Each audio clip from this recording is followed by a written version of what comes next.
آداب۔ آج آپ کے لیے یہ مشتاق احمد یوسفی صاحب کی جو پہلی کتاب تھی چراغ تلے، اس میں ایک مضمون ہے پڑھیے گر بیمار کے عنوان سے، تو اس کا ایک مختصر سا پیراگراف تھوڑا سا پیش کرتی ہوں آپ کے لیے۔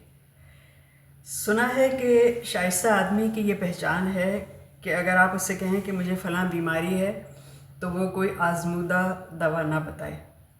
شائستگی کا یہ سخت معیار صحیح تسلیم کر لیا جائے تو ہمارے ملک میں سوائے ڈاکٹروں کے کوئی اللہ کا بندہ شائستہ کہلانے کا مستحق نہ نکلے۔ یقین نہ آئے تو جھوٹ موٹ کسی سے کہہ دیجئے کہ مجھے زکام ہو گیا ہے، پھر دیکھیے کیسے کیسے مجرب نسخے، خاندانی چٹکلے اور فقیری ٹوٹکے آپ کو بتائے جاتے ہیں۔ میں آج تک یہ فیصلہ نہ کر سکا کہ اس کی اصل وجہ طبی معلومات کی زیادتی ہے یا مذاق سلیم کی کمی۔ بہرحال بیمار کو مشورہ دینا ہر تندرست آدمی اپنا خوشگوار فرض سمجھتا ہے، اور انصاف کی بات یہ ہے کہ ہمارے ہاں 99% لوگ ایک دوسرے کو مشورے کے علاوہ اور دے بھی کہہ سکتے ہیں۔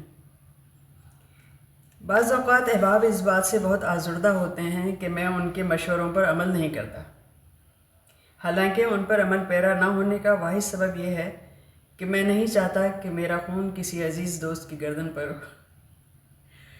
اس وقت میرا منشا صلاح و مشورے کے نقصانات گنوانا نہیں، اس لیے کہ میں دماغی صحت کے لیے یہ ضروری سمجھتا ہوں کہ انسان کو پابندی سے صحیح غذا اور غلط مشورہ ملتا رہے، اس سے ذہنی توازن قائم رہتا ہے۔ نہ یہاں ستم ہائے عزیزاں کا شکوہ مقصود ہے، مدعا صرف اپنے ان بہی خواہوں کا متعارف کرانا ہے جو میرے مزمن امراض کے اسباب و علل پر غور کرتے۔ مزمن یعنی انگریزی میں تو اس کو کرونک کہیں گے، مزمن امراض کے اسباب و اول، ریزنز، کازز، جو میرے مزمن امراض کے اسباب و علل پر غور کرتے اور اپنے مشورے سے وقتاً فوقتاً مجھے مستفید فرماتے رہتے ہیں۔